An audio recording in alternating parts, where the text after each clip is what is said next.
Hello, Westside family. I wanted to make a little video announcement about what it's going to be like to come back into the sanctuary when there are fewer restrictions.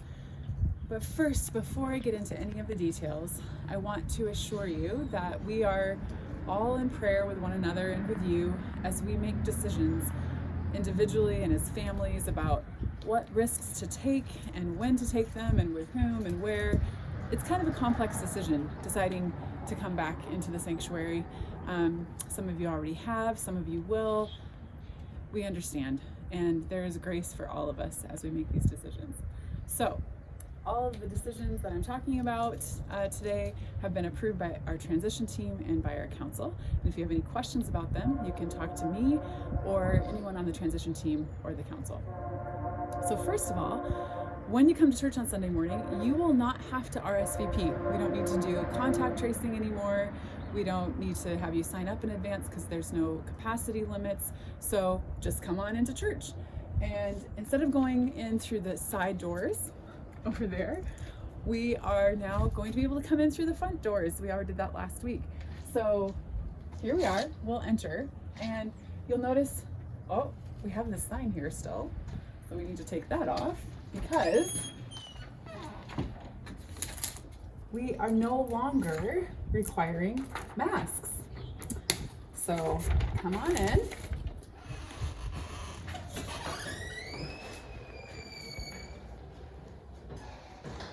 We do have some masks right here, but as you know, masks are optional and we are not deciding to keep a mask requirement here. At the same time, let's be sensitive to each other. Some of us are going to feel more comfortable continuing to wear masks, and that's totally okay. If someone's wearing a mask and you're not, don't ask them, why are you wearing your mask? Just let it be. We will all make our individual decisions and our individual comfort levels. So you'll see that we still have a welcome desk here. A friendly face will greet you here. I think it's gonna be Zoe this coming Sunday. And this is where there will be some Westside stories and some hand sanitizer and coloring pages, and you can get any of your questions answered. And then we will also have ushers at the doors to bring you to your seat. You can enter either of the doors. So let's go in, shall we?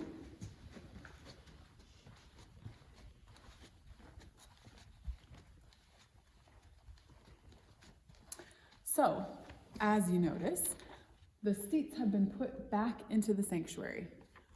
We now have our full capacity seating here, so that means that we can fit more people in. And you can come in and seat yourself if you want, or an usher can help you find a seat. Also keep in mind that even though we don't have social distancing limits anymore or restrictions about that, protocols about that, it still maybe is going to take a little while to feel super comfortable sitting right next to someone from outside of your family or bubble. So if possible, consider leaving a seat between you and the family or individual or couple sitting next to you. You'll notice our hymnals and our Bibles are back under the seats right here. So if there's a song that's from Lift Up Your Hearts, you can sing it from the hymnal, or you can look up in the sanctuary Bibles the passage for the day. And let's see. So also, in these first weeks of transition, we're going to continue to forego the handshaking time during the greeting. Cold and flu season is still going on. Other viruses are spreading about. So it might take a while before we start including handshaking again. Maybe we can wave to each other like we did last week when William invited us to do that. So no handshaking for a little while yet, at least not a designated time in the service for that. So if there are enough children gathered in the sanctuary, we're going to invite them to come on up front. We're just going to be sitting on a different side than the kids normally sat. So let's go on up front.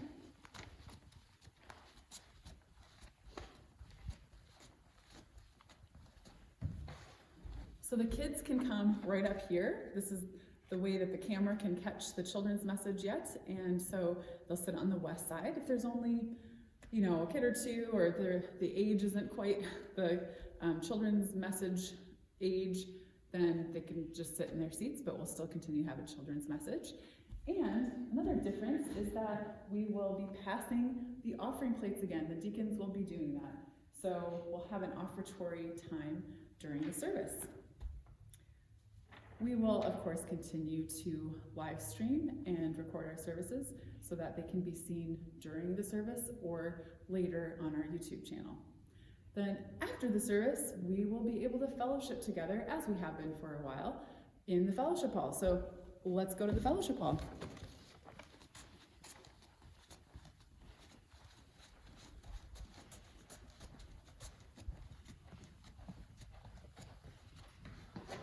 So we'll fellowship with each other in the fellowship hall after the service.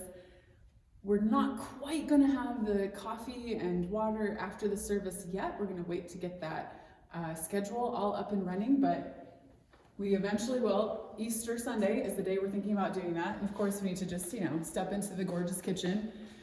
We are so excited to be able to put this to use. So Easter Sunday will be our first coffee and water Sunday after the service. So slowly but surely, eventually potlucks, I promise. Go back out to the fellowship hall for a moment, just to say that there are a couple of things that are yet to be determined. First of all, Kingdom Kids. We kind of have to wait until there's a critical mass of Kingdom Kids that are coming. So at this point, we still won't be having Kingdom Kids for the first little bit, but that is hopefully going to be coming back soon. And as far as communion is concerned, we're all eager to get rid of those little pre-packaged communion elements. So hopefully quite soon we will have safe and good ways for doing communion that do not include the pre-packaged elements. So again, if you have any questions, feel free to contact me or Carol, Betty Ann, or Jake, or anyone from council, and we look forward to worshiping together.